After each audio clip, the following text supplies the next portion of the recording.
name is Dr. Jonathan Davies. I work for the International Union for Conservation of Nature, IUCN, and I coordinate our Global Drylands program. I think drylands are quite easily misunderstood because the word conjures up particular images in people's mind, often quite negative images. It's good to start thinking of drylands in terms of grasslands and savannas, pampas, prairies, places that are quite iconic and that people love. Drylands encompass all of that. They start from the, not to get too technical, but the dry subhumid areas. Often they're quite forested areas. And they go right through to the extreme drylands, the deserts, of course, that everybody's familiar with. They cover about 40% of the earth, a little bit more, 40% of the land surface. They're home to more than 2 billion people. And they're places of enormous value. The term dryland might conjure up relative, wastelands is a legal terminology for the drylands, but actually they're places of huge amount of biodiversity, a lot of economic potential, but also places of a great threat. About a third of drylands are degraded. A third of the biodiversity hotspot area is in the drylands. So those are areas that are both rich in species, but also highly threatened. Drylands cover, they're found on all continents, and of course in Europe or in the Americas, what's affecting drylands is very different from what's affecting the drylands in Central Asia or in sub-Saharan Africa. A common trend, let's say, a disproportionate number of the world's poor live in the drylands, and there's a disproportionate amount of the drylands in the world's developing countries. And so a lot of the normal challenges of development are very pronounced in the drylands. Population growth is very high. Because the drylands have been neglected for decades in basic public investment,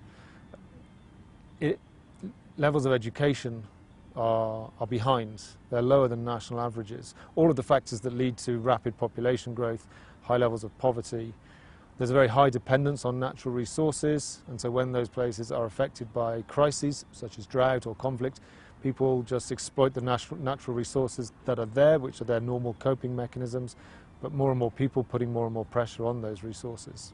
I think we have to be a little cautious, not to blame the poor for the damage to the drylands. And actually, if you look at degradation in the drylands, it often accelerates in parallel with economic development.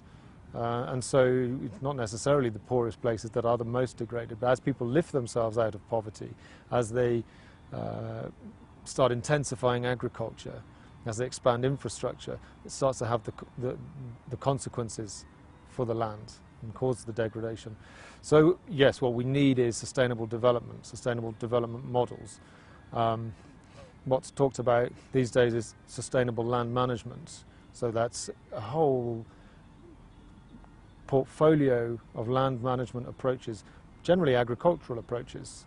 So agroforestry, conservation agriculture, low tillage of the soil, maintaining the vegetation cover, farming perennial crops, maintaining soil organic carbon. There's a whole suite of approaches that can offer better development options, both providing more food, so allowing those really fundamental needs to be met, but also protecting the nature on which food production ultimately depends.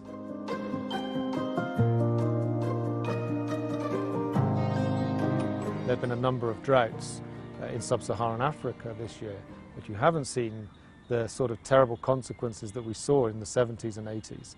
I think countries have become better equipped. I think they're more prepared, they're able to respond better. That's all well and good, but where we're moving and where those countries want to move is beyond the cycle of response. They want to ensure that food production and food security is assured so that these crises don't happen, so that droughts, which will happen in the drylands, don't always proceed to famine. This is in the context of a rapidly growing population. We know that we need to produce perhaps 70% more food to feed the population of 2050. A lot of that population growth is going to be in the poorest countries, in fact most of it. So that's where the demand for food production increases is greatest. So that's where the most pressures are going to be in the future. That's also still the places that are the last reservoirs of our most cherished biodiversity. and the most beautiful habitats on the planet. So there's a real conflict of interest in some ways between wanting to protect nature, wanting to protect the planet, storing carbon in trees and in the soil, protecting hydrology, protecting water, but also meeting these basic development needs, which are absolutely a fundamental right of everybody.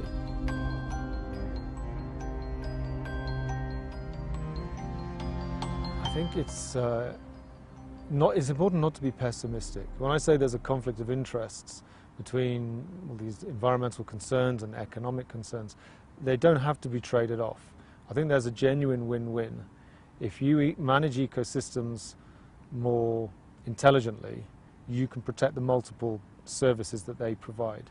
Okay, sometimes you may need to exploit in a certain way to maximize a particular service, such as food production or water supply. But in most cases, the most efficient use of land is to optimize these services so that in the same land you're storing carbon, which improves soil fertility and therefore food production, but that same soil carbon is protecting the water cycles, it's trapping water in the soil, so it's reducing flood risks, it's carbon that's been taken from the atmosphere or not released into the atmosphere, so it's contributing to mitigate climate change. We need to think of land in that more sophisticated sense, as something that provides this array of services. At the global level, I think that's where the leadership is coming from, and where there's more exchange of experiences, there's more recognition of the global benefits of managing land more intelligently, and the responsibility, therefore, that one country has for its impact on other countries, as simple as that. I think an issue that's very current in the discussions, for example, at the UNCCD, the Convention to Combat Desertification right now, is this issue of drought and sand and dust storms. And I'll talk more about drought, but the two have quite related factors in terms of causes and consequences, particularly causes. You know, both occur as the result of land degradation. When you remove your vegetation, when you degrade soils, you're more likely to get dust particles in the air and get these massive dust storms. But also when you lose the vegetation, you reduce the capacity of the land to hold water, so that when it rains, you have the surface water, or the water rushing off on the surface. You get a lot of runoff, so you get flash floods. And then in the same place 6 months later you have a drought because there's nothing left behind. If you destroy all the biodiversity in the soil, all of that soil, that rich carbon in the soil, you can reduce the storage of water by 90%. And it becomes totally unproductive. You end up destroying the whole ecosystem, and then you end up with problems of food insecurity, water insecurity, and this cycle of drought and flood. So countries are concerned about drought, obviously, and they are responding in the ways they can, putting in place early warning system, responding to drought, trying to manage the drought cycle, which means preparing for drought in advance. But there's a really important element which isn't getting enough attention yet, which is that a significant part of the drought is man-made. We don't have to be fatalistic and just wait for the drought. If we rehabilitate our land and our ecosystems and our watersheds, we can actually intelligently manage the water, we can greatly reduce the severity of droughts, and we can reduce their frequency. And that's something that's very much in our hands. We don't just have to blame it on climate change and figure out how to adapt. We actually adapt the way we manage now and try and avert the problem in advance.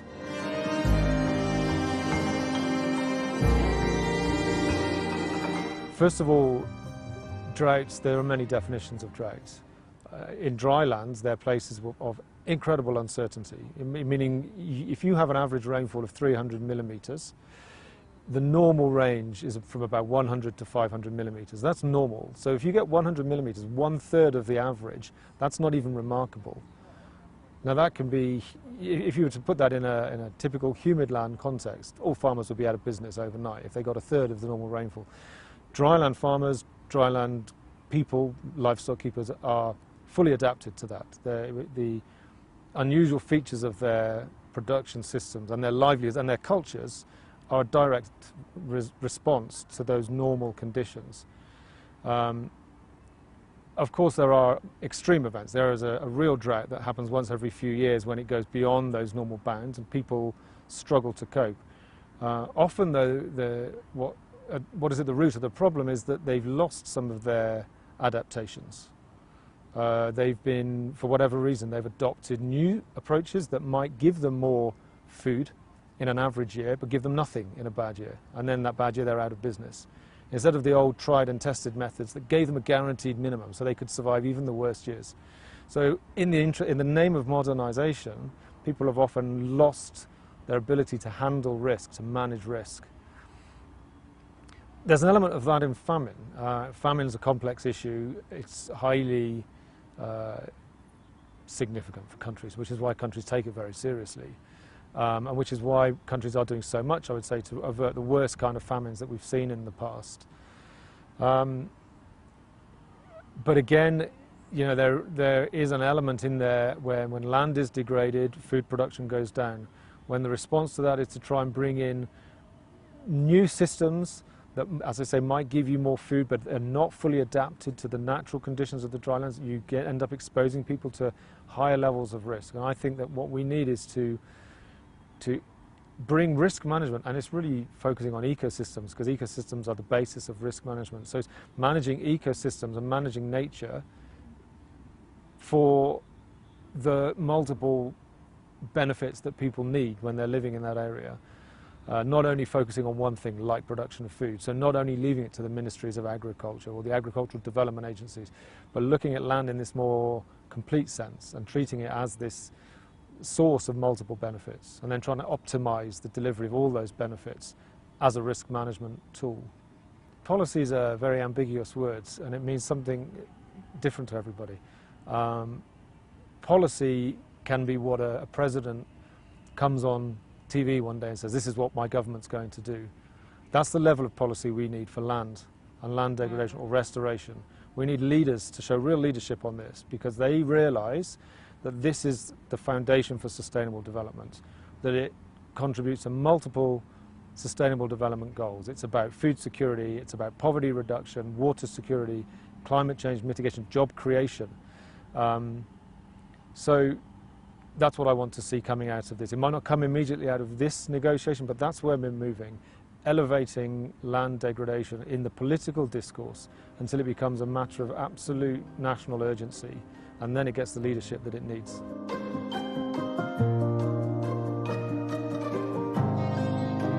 In the dryland areas, an important part of the equation is that maybe 3/4 of the drylands are, you could call them rangelands, places where people keep livestock. Many of those livestock keepers follow patterns of mobility, transhumance, or nomadism in some cases.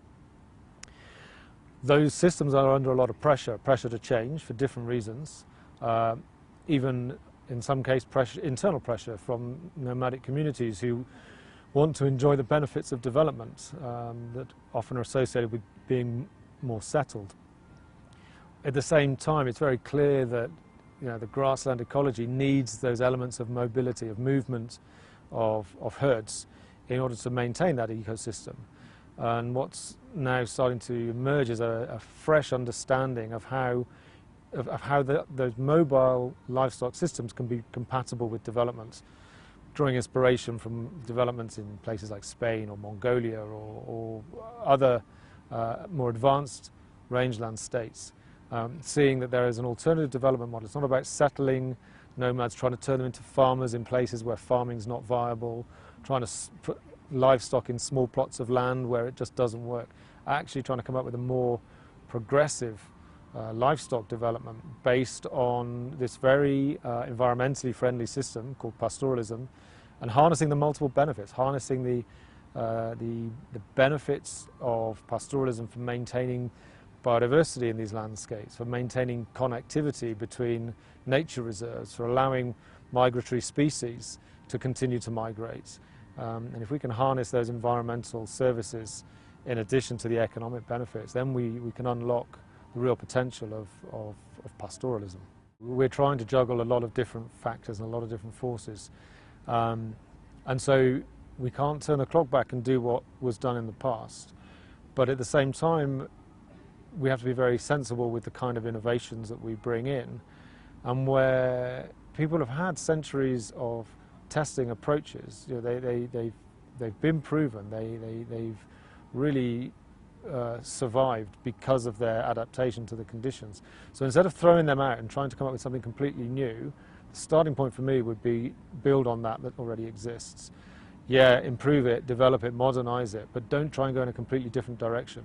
So instead of coming into a dryland with a completely new set of crops that haven't been tested and that might be more prone to drought, look at the existing systems, the agroforestry systems that are there, the local crop breeds that are, or the local livestock breeds. They've survived through the years because they're highly adapted. Build on those adaptations. Modernize that by all means, but work with what's already there and work with the knowledge that's already there, rather than trying to replace it with something completely foreign. If we're talking about land which is being exploited economically, then restoration to a baseline that predates agriculture doesn't make any sense. There's no conversation to be had with the agriculture sector on that basis. But what we should be talking about is restoring the ecosystem function. So rehabilitation, people sometimes prefer the word rehabilitate. We can rehabilitate ecosystems. We can set our objectives for the land. We can figure out the land's potential, and then we can use that as our benchmark.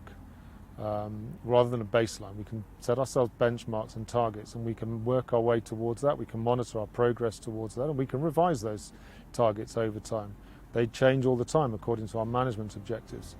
Key thing for me is to make sure that sustainability is embedded within those benchmarks, and that we think about ecosystems differently. We think about actually harnessing the power of nature, restoring the biodiversity in the soil, for example, because it is the anchor, it's the foundation of the ecosystem services.